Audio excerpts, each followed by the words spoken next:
उत्तर प्रदेश मुख्यमंत्री योगी आदित्यनाथ ఈవ్ టీజర్లకు strong warning ఇచ్చారు. యువతుల పట్ల దురుసుగా ప్రవర్తిస్తే కఠిన చర్యలు తప్పవని హెచ్చరించారు. అమ్మాయిలను సరదాగా కూడా ఆట పట్టించవద్దని హితవు పలికారు. అలానే నేరగాళ్లను సైతం బెదిరించారు సీఎం యోగి ఆదిత్యనాథ్. ఎవరి పరువుకు భంగం కలిగినా దొంగతనాలు దోపిడీలు చేసిన తర్వాత కూడలికి వెళ్లేటప్పుడు పోలీసులు అడ్డుకుని పట్టుకునేలా చర్యలు ఉంటాయని చెప్పారు సీఎం యోగి. కూడలి నుంచి రామ్ నామ్ సత్య హైవే అనే నిజం బయటపడుతుంది అని అన్నారు.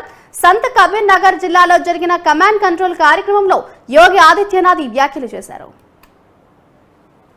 और अगर किसी ने बदमाशी करने का प्रयास किया, किसी बेटी को छेड़ने का प्रयास किया, किसी की इज्जत पे हाथ डालने का प्रयास किया या कहीं चोरी डकैती करने का प्रयास किया, तो अगले चौराहे पे जाते जाते पुलिस उसको स्वयं दबोच देगी, भाग नहीं पाएगा, उसको पता ही नहीं लगेगा। लेकिन अगले चौराहे पर इससे पहले कि कुछ हो तब तक राम नाम सत्य है की बात सामने आ जाएगी। संत कबीर नगर जनपद में आने वाले समय में अपना मेडिकल कॉलेज हो, मैंने प्रशासन से पहले ही कह रखा है कि भाई यहां के लिए भी जमीन चिन्हित करिए, कहां यह बन सकता है।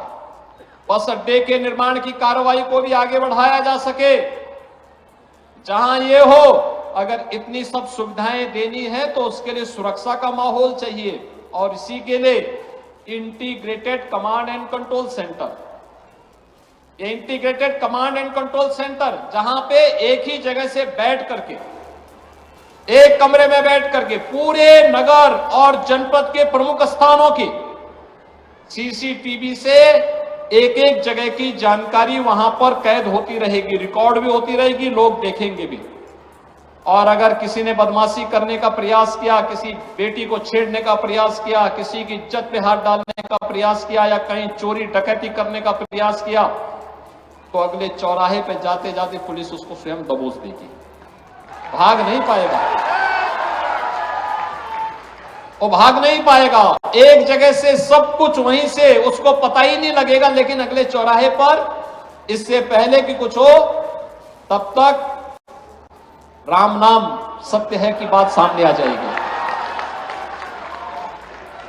ये कमांड एंड कंट्रोल सेंटर एक तो सुरक्षा का बेहतर माहौल देगा, और दूसरा ट्रैफिक मैनेजमेंट के लिए, ट्रैफिक की व्यवस्था कहां पे जाम है ये देखने का काम भी इसके माध्यम से ट्रैफिक पुलिस करेगी, डायरेक्शन देगी, कहां पे पुलिस को लगना है, कैसे व्यवस्था होनी है, कहां जाम है यह देखने का भी एक अवसर मिलेगा।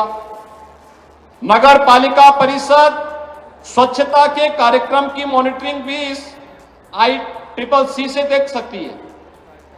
और ठीक इसके साथ ही कोरोना कालखंड में integrated command and control centre की उपयोगिता आपने देखी होगी। कमांड यानी कोरोना कालखंड में हम लोग इसका उपयोग करते थे, एक एक गांव में स्क्रीनिंग करने की, एक एक गांव में क्या गतिविधियां चल रही इनको देखने की, हॉस्पिटल की व्यवस्था को संचालन करने की, वैक्सीनेशन के कार्यक्रम की, सैनिटाइजेशन के कार्यक्रम की, और तमाम अन्य कार्यक्रमों को हम लोग लेकर के चलते थे। और आज ये सभी कार्यक्रम यहां पर मुझे बहुत अच्छा लगा कि संत कबीर नगर जनपद ने भी अपना ICCC बना दिया है और उसको व्यवस्थित तरीके से आगे बढ़ाने के लिए कार्य किया है। मैं इसके लिए यहां के जनप्रतिनिधियों को भी धन्यवाद दूंगा कि इन्होंने अपनी निधि का उपयोग भी ICCC बनाने में किया, और उसका परिणाम है कि एक सुरक्षित खलीलाबाद, सुरक्षित मगहर, सुरक्षित